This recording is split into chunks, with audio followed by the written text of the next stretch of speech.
Hi friends, నేను మీ Jafar. Welcome back to Jafar education. ఈరోజు ప్రధాన దినపత్రికలో వచ్చినటువంటి విద్యా ఉద్యోగ సమాచారానికి సంబంధించినటువంటి అప్డేట్స్ అన్నిటినీ మనము వన్ బై వన్ క్లియర్గా అయితే తెలుసుకుందాం మిత్రమా. అదేవిధంగా మీకు టెట్ అండ్ డిఎస్సికి సంబంధించినటువంటి ముఖ్యమైన పీడిఎఫ్ నోట్స్లు, materials, daily current affairs updates మన యొక్క వాట్సాప్ గ్రూప్లో డైలీ అందించబడుతున్నాయి. మీకు కావాలి అనుకుంటే వాట్సాప్ గ్రూప్ లింక్ నేను కామెంట్ సెక్షన్లో పిన్ చేసి పెడతాను. అక్కడ నుండి జాయిన్ అవ్వండి. అక్కడ అన్ని రకాల పీడిఎఫ్ నోట్స్లు, materials, daily current affairs updates అందించబడతాయి. అదేవిధంగా ఈరోజు కొన్ని ముఖ్యమైన కరెంట్ అఫైర్స్ ఉన్నాయి. వాటిని కూడా మనం క్లియర్గా తెలుసుకునే ప్రయత్నం అయితే చేద్దాం. మీరైతే తప్పకుండా మిత్రమా మన యొక్క వీడియోని లైక్ చేసి మీ యొక్క సపోర్ట్ని అందించే ప్రయత్నం చేయండి. మరిన్ని టెట్ అండ్ డిఎస్సికి సంబంధించినటువంటి పీడిఎఫ్ నోట్స్లు నేను మీకు అందించే ప్రయత్నం చేస్తాము. ఆల్రెడీ నేను మీకు చెప్పాను, నెక్స్ట్ రాబోయే టెట్ అండ్ డిఎస్సికి సంబంధించినటువంటి నోట్స్ ఆల్రెడీ రాయడం స్టార్ట్ చేశాం. సో అది తొందరలోనే మీకు అందుబాటులో తెచ్చే ప్రయత్నం కూడా మేము చేస్తున్నాము. సో అది ఆల్రెడీ నేను మీకు ఒకసారి చూపించాను నిన్న, మళ్ళీ ఒకసారి చూసే ప్రయత్నం అయితే చేద్దాం. ఇది చూడండి మిత్రమా, ఈ విధంగా మేము ప్రిపేర్ చేసే ప్రయత్నం చేస్తున్నాం మీకోసం. మేము తొందరలోనే ఇది అందుబాటులోకి తెచ్చే ప్రయత్నం చేస్తాం. ప్రతి బిట్ టెక్స్ట్ బుక్లో మిస్ కాకుండా మనకు క్వశ్చన్స్ ఏ విధంగా వస్తున్నాయి, సో అవన్నీ మీకు అందుబాటులో ఉంచే విధంగా ప్రయత్నం అయితే చేస్తాం మిత్రమా. మీరు తప్పకుండా మన యొక్క వాట్సాప్ గ్రూప్లో జాయిన్ అవ్వండి. వాట్సాప్ గ్రూప్లో లింక్ నేను కామెంట్ సెక్షన్లో పిన్ చేసి పెడతాను. అక్కడ నుండి జాయిన్ అవ్వండి. ఇవన్నీ మీకు అక్కడ మేము అందించే ప్రయత్నం అయితే చేస్తాం మిత్రమా. అదేవిధంగా మీరు తప్పకుండా మన యొక్క వీడియోస్ని లైక్ చేయండి మిత్రమా. మీ యొక్క సపోర్ట్ని అందించే ప్రయత్నం కూడా చేయండి.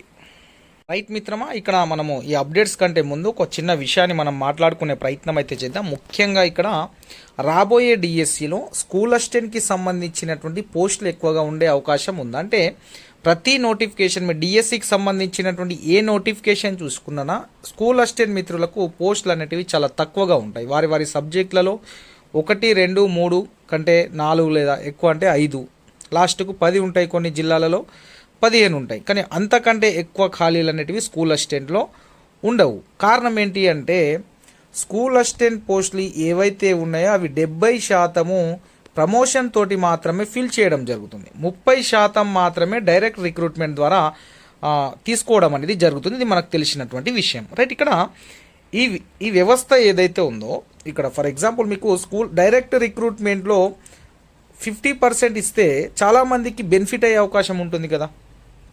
ప్రమోషన్ 50% ఇచ్చుకొని ప్రమోషన్ 50% ఇచ్చిన తర్వాత 50% డైరెక్ట్ రిక్రూట్మెంట్ చేయడం ద్వారా చాలామంది నిరుద్యోగులకు ఉద్యోగాలు వచ్చినట్టు ఉంటుంది.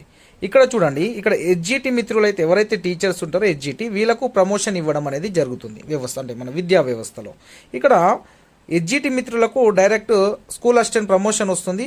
70% ఈ హెచ్జిటి వాళ్ళతోటే ఈ స్కూల్ అసిస్టెంట్ పోస్టులు అనేవి ఫిలప్ చేయడం అనేది జరుగుతుంది. రైట్, ఇక్కడ దీనివల్ల చాలామందికి ఏమవుతుందంటే బీఎడ్ చేసిన అభ్యర్థులకు, బీఎడ్ పీజీ చేసి ఉన్న అభ్యర్థులకు ఏమవుతుందంటే పోస్టులు అనేవి చాలా తక్కువ ఉంటున్నాయి. సో కాంపిటీషన్ హెవీగా ఉంటుంది. సో వాళ్ళకు ఉద్యోగాలు రావడం అనేది చాలా కష్టం అవుతుంది. అయితే నా యొక్క అభిప్రాయం ఏంటి అంటే, చాలామంది అభిప్రాయం కూడా ఏంటంటే, చాలామంది మిత్రులు చెప్పేటువంటి విషయాలు ఏంటి అంటే, బీఎడ్ చేసిన మిత్రులు ఈ ప్రమోషన్ ప్రక్రియ అనేది 50% తీసుకొని 50% డైరెక్ట్ రిక్రూట్మెంట్ చేసిన కొన్ని పోస్టులు పెరుగుతాయి వారి వారి సబ్జెక్టులకు సంబంధించి వారి వారి జిల్లాల్లో. కాబట్టి సో ఆ విధంగా ఏమన్నా మార్పులు చేయడానికి ప్రభుత్వం ఆలోచన చేస్తే బాగుంటుంది. ఇక్కడ చూసుకున్నట్లయితే ఒకసారి ఇక్కడ 50% మాత్రమే ప్రమోషన్ ఇచ్చి 50% రిక్రూట్మెంట్ డైరెక్ట్ రిక్రూట్మెంట్ చేయడం ద్వారా చాలామందికి అంటే ఉద్యోగాలు వచ్చే అవకాశం కూడా ఉంటుంది స్కూల్ అసిస్టెంట్ మిత్రులకు కూడా. ఎందుకంటే హెచ్జిటిలో వీళ్ళకి అర్హత లేదు కాబట్టి స్కూల్ అసిస్టెంట్ స్కూల్ ఇక్కడ మనకు చూడండి, ఫర్ ఎగ్జాంపుల్ హై స్కూల్ ఉండడం అనేది మండల్కి ఒక హై స్కూల్ ఉంటుంది మనకు. సో మండల్కి ఒక హై స్కూల్లో కూడా ఆ ప్రమోషన్ 70% ద్వారా ఫిలప్ అయితే వీళ్ళకు ఉండే 30%లో పోస్టులు ఉండొచ్చు. ఒక్కొక్కసారి కొన్ని సబ్జెక్టులకు ఉండకపోవచ్చు కొన్ని కూడా. కాబట్టి ఇక్కడ నా యొక్క అభిప్రాయం ఏంటంటే ఈ ప్రమోషన్ అనేది 50%కి తగ్గించి 70 నుండి 50%కి తగ్గించి 50% డైరెక్ట్ రిక్రూట్మెంట్ చేయడం ద్వారా ఆ స్కూల్ అసిస్టెంట్ మిత్రులకైతే న్యాయం చేసినట్టు ఉంటుందనేది నా యొక్క అభిప్రాయం మిత్రమా. సో ఆ విధంగా చేస్తే బాగుంటుంది ఇక స్కూల్ అసిస్టెంట్కి సంబంధించి. నెక్స్ట్ ఇక్కడ ఈ విద్యా వాలంటీర్లని మనకు న్యూస్ 2-3 డేస్ బ్యాక్ వచ్చింది. ఈ రోజైతే ఏం రాలేదు మిత్రమా. దానికి సంబంధించి ఇంతకుముందు మనం 1 మంత్ బిఫోర్ కూడా ఆ విద్యా వాలంటీర్కి సంబంధించి మనం మాట్లాడుకున్నాం. నారాయణపేట డిస్టిక్ వచ్చినటువంటి జియో కాపీని, గవర్నమెంట్ ఆర్డర్ని మనం చూసాం ఆల్రెడీ. సో ఇది వ్యవస్థ నడుస్తూ ఉంది. ఇది ఎక్కడెక్కడ అవసరమో అక్కడక్కడ ఆ యొక్క జిల్లా కలెక్టర్ ఆదేశాల మేరకు ఆ డిఓ గారు ఎంఈఓ గారు తీసుకోవడం జరుగుతుంది. ఎక్కడెక్కడ అవసరం ఉంది అక్కడక్కడ మాత్రమే, అంటే నీడ్ ఉంటే మాత్రమే తీసుకున్నారు. ఫస్ట్ వర్క్ అడ్జస్ట్మెంట్ చేయడానికి ప్రయత్నం చేశారు వీళ్ళు. వర్క్ అడ్జస్ట్మెంట్ అంటే తక్కువ స్ట్రెంత్ ఉన్న దగ్గర ఫర్ ఎగ్జాంపుల్ 2 టీచర్స్ ఉన్నారనుకోండి, అక్కడ 20 మంది పిల్లలే ఉన్నారు, ఇక్కడ 2 టీచర్స్ అవసరం లేదని ఒక టీచర్ నుంచి ఒక టీచర్ని వేరే స్కూల్కి కేటాయించడం. దీని ద్వారా ఆ స్కూల్లో టీచర్ వచ్చేస్తాడు కదా. సో వర్క్ అడ్జస్ట్మెంట్ కానటువంటి జిల్లాలు ఎక్కడైతే ఉన్నారో, సో వర్క్ అడ్జస్ట్మెంట్ చేసినా ఇంకా టీచర్స్ అయితే ఇంకెక్కడ అవసరం ఉందో, సో అక్కడ మాత్రమే విద్యా వాలంటీర్లను తీసుకోవడానికి వాళ్ళు పర్మిషన్స్ అనేది అడుగుతున్నారు విద్యాశాఖకి. సో ఎక్కడెక్కడ హెవీ స్ట్రెంత్ ఉందో ఆ యొక్క స్కూల్లో పెట్టుకోవడానికి ప్రయత్నం చేస్తున్నారు తప్ప ప్రతి ఒక్క జిల్లాలో అయితే ఈ విద్యా వాలంటీర్లను అయితే తీసుకోవట్లేదు, రైట్. దాని తర్వాత మనము ఆదిలాబాద్కి సంబంధించి మీరు విద్యా వాలంటీర్కి సంబంధించి కలెక్టర్ గారు లేఖ రాశారు. అది మనం నిన్న ఆల్రెడీ చదువుకున్నాము ఆ న్యూస్ని. చూడండి, అక్కడ కొత్తగా రిక్రూట్మెంట్ చేస్తున్న పోస్టులతోటి మళ్ళీ 199 ఖాళీలు ఎక్స్ట్రాగా ఏర్పడ్డాయని చెప్పారు ప్రమోషన్ ద్వారా. అంటే 200 ఖాళీలు దాదాపుగా ఏర్పడ్డాయి. సో దాని ద్వారా కొత్త టీచర్లు రాలేదు, దాని ద్వారా ఈ 200 ఎక్కువ ఎక్స్ట్రా ఖాళీలు ఏర్పడ్డాయి. కాబట్టి ఇబ్బంది అవుతుంది, విద్యా వాలంటీర్కు నియమించుకోవడానికి పర్మిషన్ ఇవ్వండి అని కలెక్టర్ గారు లేఖ రాయడం జరిగింది, రాజర్షి షా గారు, రైట్. ఇక్కడ చూసుకున్నట్లయితే మనకు అంటే ఆదిలాబాద్ జిల్లాలో ఇంకా 200 ఖాళీలు నెక్స్ట్ డిఎస్సిలో ఉండబోతున్నాయి అన్నట్టు దాని అర్థం, అంతే కదా. ప్రమోషన్ ద్వారా 200 ఖాళీలు ఏర్పడ్డాయి అన్నట్టు కదా. సో అంతకాకుండా ఒక 150 అయితే ఉంటాయి ఈజీగా నెక్స్ట్ డిఎస్సిలో ఎడ్జిటీకి సంబంధించిన విషయాలు దాదాపు ఇవి. కాబట్టి ఈ విద్యా వాలంటీర్కి సంబంధించిన ఈ వ్యవస్థ అనేది నడుస్తూ ఉంటుంది మిత్రమా. మీ రిక్రూట్మెంట్ ఏం ఆగే అవకాశమే లేదు. దసరా హాలిడేస్ తర్వాత మీ యొక్క అపాయింట్మెంట్స్ ఇవ్వడం అనేది జరుగుతుంది నాకు ఉన్నటువంటి సమాచారం ప్రకారము. సో మా యూనియన్ ద్వారా కనుక్కున్నటువంటి సమాచారం ప్రకారము అంటే విద్యాశాఖ కార్యదర్శి గారు చెప్పినటువంటి విషయాలకి చెప్పినటువంటి సమాచారం అనుగుణంగా నేను చెప్పే విషయం ఏంటంటే, దసరా అయిపోయిన తర్వాత మీ యొక్క అపాయింట్మెంట్ ఆర్డర్స్ మీకు ఖచ్చితంగా వస్తాయి. అంటే సెలెక్ట్ అయిన అభ్యర్థులకు అపాయింట్మెంట్స్ ఇవ్వడం అనేది జరుగుతుంది. ఇది మాత్రము పర్ఫెక్ట్గా జరుగుతుంది, టెన్షన్ పడకండి దీనికి సంబంధించి, డిఎస్సికి సంబంధించి. నెక్స్ట్ ఇక ఫైనల్ కీ అయితే మనకు ఎల్లుండి రాబోతుంది. ఫైనల్ కీ దాదాపుగా 28 రోజే అందుబాటులో వచ్చే అవకాశం అయితే మనకు కనిపిస్తూ ఉంది. 28 రోజు ఫైనల్ కీ అందుబాటులో వస్తుంది. సో దాని తర్వాత ఫైనల్ కీని మనము చూసుకున్నాక దాని గురించి అప్పుడు మాట్లాడుకుందాం మళ్ళీ, రైట్. ఇది మన యొక్క డిఎస్సికి సంబంధించినటువంటి అప్డేట్స్ మిత్రమా. నాకు తెలిసినటువంటి సమాచారం, ఉన్నటువంటి గ్రూప్స్లలో వచ్చినటువంటి సమాచారం నేను మీతో చెప్తున్నాను. నెక్స్ట్ ఇంకోటి ఏంటంటే PGHM promotions provisional list, merit list already పెట్టారు. నెక్స్ట్ వారికి ప్రమోషన్స్ అనేవి 2-3 డేస్లో కంప్లీట్ అయిపోతుంది. మన యొక్క ప్రమోషన్కి సంబంధించినటువంటి ఈ స్కూల్ అసిస్టెంట్ పీజీహెచ్ఎం అవుతారు, స్కూల్ అసిస్టెంట్ ఖాళీలు అనేటివి ఏర్పడతాయి. ఇక నెక్స్ట్ చూసుకున్నట్లయితే కేజీబీవీకి సంబంధించి, సో కేజీబీవీకి సంబంధించి చాలామంది అడుగుతున్నారు. బట్ కేజీబీవీకి సంబంధించిన కూడా ట్రాన్స్ఫర్స్ జరుగుతున్నాయి. వాళ్ళ అంటే ఖాళీల వివరాలు ఆల్రెడీ వెబ్సైట్లో పెట్టారు. సో ఆ వెబ్సైట్ అంటే ఒక జిల్లాకు సంబంధించి నేను మీకు చూపించే ప్రయత్నం చేస్తాను. అంటే ఇక్కడ వారికి ట్రాన్స్ఫర్స్ కోసం పెట్టినటువంటి ఖాళీల వివరాలు ఉన్నాయి. సో అవి వారికి ఇష్టమైనటువంటి ప్లేస్ని ఎంచుకోవచ్చును. సో వారు అక్కడికి వెళ్ళిన తర్వాత ట్రాన్స్ఫర్లో వేరే స్కూల్కి వెళ్ళిన తర్వాత క్లియర్ వేకెన్సీస్ ఉన్నాయి. ఆ క్లియర్ వేకెన్సీలో ట్రాన్స్ఫర్స్ సీనియర్ టీచర్స్ అంతా ట్రాన్స్ఫర్స్ అవుతారు. దాని తర్వాత ఖాళీలు అనేటివి ఉంటాయి కదా, మళ్ళీ మిగిలినటువంటి ఖాళీలు ఉంటాయి కదా. సో ఆ ఖాళీలని డౌన్ మెరిట్ లిస్ట్లో ఉన్న అంటే 2023లో ఈ మన కేజీబీ ఎగ్జామ్ జరిగింది కదా. సో దాంట్లో సెకండ్ మెరిట్ ఉన్న వాళ్ళకి ఇచ్చే అవకాశం అయితే ఉంటుంది. సో అది కూడా ఒక 1 మంత్ అయితే పట్టే అవకాశం ఉంది మిత్రమా దాదాపుగా, ఎందుకంటే ఈ ట్రాన్స్ఫర్ ప్రక్రియ కంప్లీట్ కావడానికి టైం పడుతుంది. వాళ్ళది కూడా సీనియర్టీ లిస్ట్, మెరిట్ లిస్ట్ పెట్టారు, ఖాళీల వివరాలు కూడా పెట్టారు. ఆల్మోస్ట్ ఏ కేజీబీలో ఏ సబ్జెక్టులు ఖాళీ ఉన్నాయని క్లియర్ వేకెంట్ అన్నట్టు.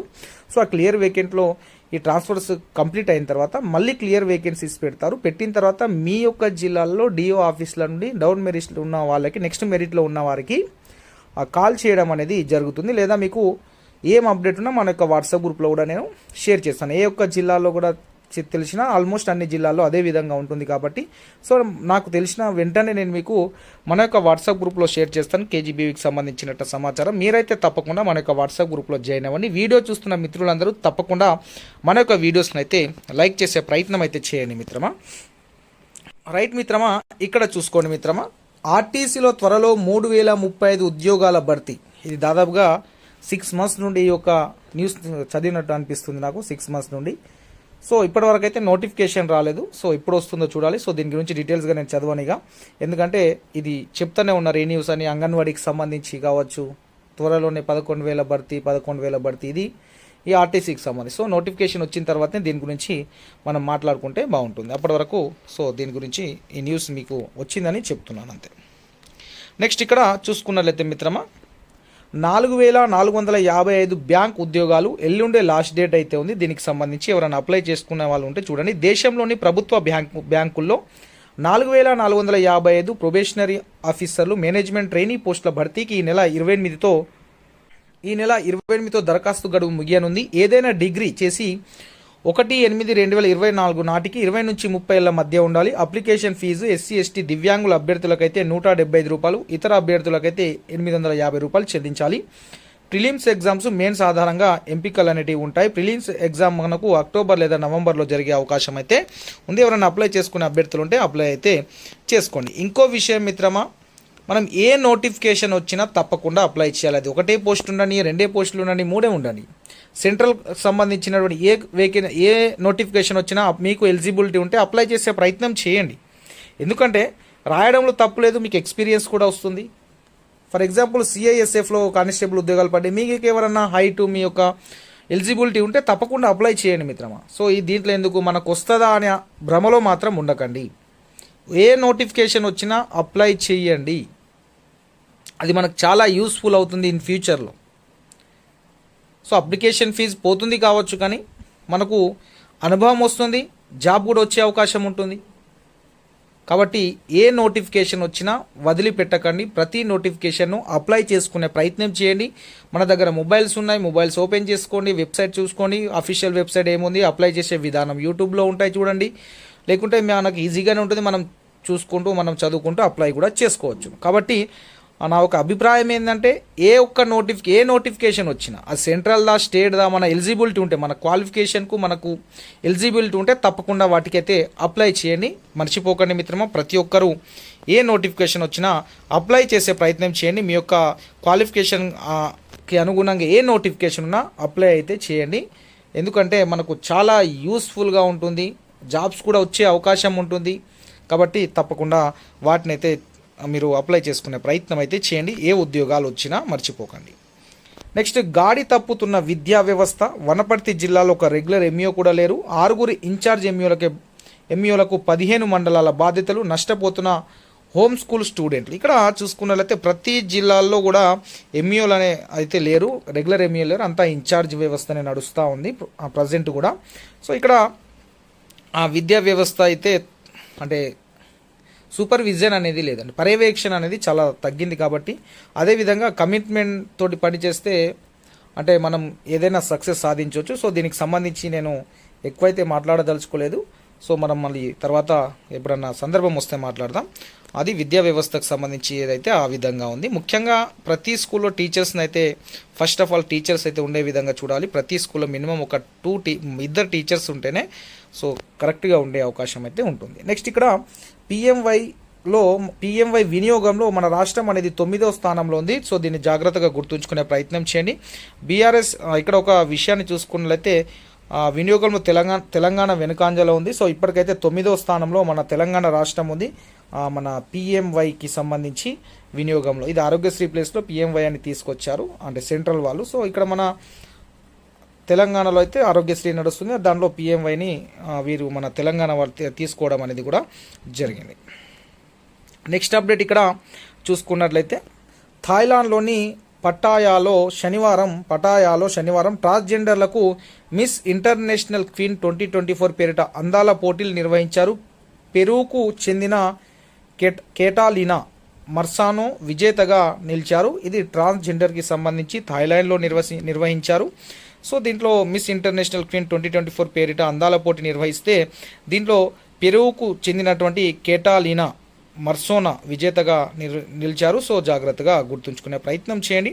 నెక్స్ట్, ఇక్కడ లక్పతి దీదీకి సంబంధించి స్కీమ్ని నిన్న మోదీ గారు ఇనాగ్రేట్ చేయడం జరిగింది. వడ్డీ లేకుండా 5 లక్షల వరకు రుణం ఇస్తారు. గ్రామాల్లో నివసిస్తూ 18 నుంచి 50 ఏళ్ల వయసు, వార్షిక ఆదాయం లక్షలోపు ఉంటూ డ్వాక్రా గ్రూపులో సభ్యులుగా ఉన్న మహిళలకు ఈ పథకానికి అర్హులుగా ఉంటారు. ఆసక్తి ఉన్న రంగంపై శిక్షణ ఇచ్చి వడ్డీ లేకుండా 1 నుంచి 5 లక్షల వరకు రుణం మంజూరు చేస్తారు.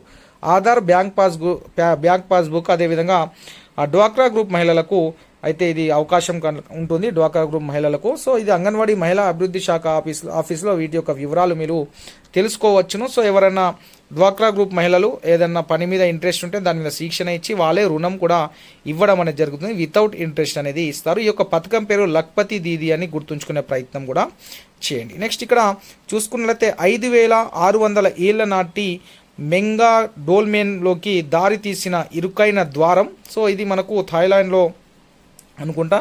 సో ఇక్కడ చూసుకున్నట్లయితే పురాతనమైనటువంటి సమాధులు ఈ విధంగా ఉన్నాయి. ఒకసారి వీటిని మనము చూసే ప్రయత్నం అయితే చేద్దాం. చూడండి, ఈ డోల్మెన్లోకి దారి తీసిన ఇరుకైన ద్వారం ఈ విధంగా ఉంది లోపల. సో ఒకసారి చూసి నిర్మాణంలో చుట్టూ నిటారుగా పేర్చిన రాళ్ళు లోపలి వైపు నిర్దిష్ట కోణంలో వాలి ఉన్నాయి. దాంతో లోపలి ఖాళీ భాగం కింద విశాలంగా పైకప్పు వెళ్లే కొద్ది చిన్నదిగా ఉంటుంది. వాటిపై 5 భారీ రాళ్లను పైకప్పుగా పరిచారు. ఎండ, వాన, చలి వాటిని తట్టుకునేందుకు వీలుగా రాళ్ల మధ్య దట్టమైన మట్టి పూత కూడా వారు పుయ్యడం జరిగింది. కొలతలన్నీ ఖచ్చితత్వంతో కూడుకుని ఉన్నాయి. ఇలా కట్టాలంటే సాంకేతిక పరిజ్ఞానంతో పాటు అనేక పరికరాలు కూడా తప్పనిసరి అని పరిశోధన బృందం చెప్పుకొచ్చింది. నిర్మాణంలో వాడిన రాళ్లను అక్కడికి 850 మీటర్ల దూరంలోని క్వారీ నుంచి తొలిచి తరలించినట్టు తేల్చారు వీరైతే. నెక్స్ట్ వచ్చే అకాడమిక్ ఇయర్లో మనకు స్పోర్ట్స్ వర్సిటీ సంబంధించి అడ్మిషన్లు అయితే ప్రారంభం కాబోతున్నాయనేది ఈ యొక్క అప్డేట్ ఉంది మనకు. ఇది సంతూర్ స్కాలర్షిప్కి సంబంధించి నేను మొన్న చెప్పాను ఆల్రెడీ. సో ఎవరైనా ఉంటే ఇంటర్ కానివ్వండి, 10th క్లాస్ చదివిన అభ్యర్థులు ఎవరున్నా ఏపీ, తెలంగాణ, కర్ణాటక రాష్ట్రానికి చెందిన పేద బాలికలకు అమ్మాయిలందరికీ స్కాలర్షిప్ అనేటివి వర్తింపజేస్తారు. సో తప్పకుండా వీటిని అయితే అప్లై చేసుకునే ప్రయత్నం చేయండి. సో ఆర్థికంగా వెనుకబడిన బాలికలకి స్కాలర్షిప్ ఇస్తారు. దీన్ని Wipro consumer care, Wipro cares కలిసి స్కాలర్షిప్ను అందిస్తున్నారు. ముఖ్య తేదీలు ఒకసారి చూసుకున్నట్లయితే ఆన్లైన్లో మనకు September 20 మనకు లాస్ట్ డేట్ ఉంది. సో వెబ్సైట్ santoorScholarship.com నుండి మీరు అప్లై చేసుకోవాల్సి అయితే ఉంటుంది. దీనికోసము 2023-24 సంవత్సరాలు ఇంటర్ ఉత్తీర్ణులై ఉండాలి. అదేవిధంగా 2024-25లో ఏదైనా బ్యాచిలర్ డిగ్రీ ఫస్ట్ ఇయర్ చదువుతూ ఉండాలి. కనీసం 3 ఏళ్ల లేదా ఆపై వ్యవధిలో ఉన్న డిగ్రీ కోర్సులో చేరిన వారే స్కాలర్షిప్ అనేది పొందడానికి అర్హులవుతారు. So inter completed degree first ఇయర్లో జాయిన్ అయిన అభ్యర్థులు అందరూ అంటే బాలికలంతా దీనికి ఎలిజిబుల్ అవుతారు. సో దీన్ని మీరు సద్వినియోగం చేసుకునే ప్రయత్నం అయితే చేయండి. రైట్ మిత్రమా, ఇది ముఖ్యమైన అప్డేట్స్ అయితే ఈ విధంగా ఉన్నాయి. మీకు ఏ అప్డేట్స్ ఉన్నా మన యొక్క వాట్సాప్ గ్రూప్లో నేను అందించే ప్రయత్నం చేస్తాను. మీరు తప్పకుండా మన యొక్క వీడియోస్ని లైక్ చేసి మీ యొక్క సపోర్ట్ని అందించే ప్రయత్నం చేయండి మిత్రమా. అదేవిధంగా కనీసం ఒక 2 మిత్రుల కన్నా షేర్ చేసే ప్రయత్నం అయితే చేయండి తప్పకుండా. Thank you so much.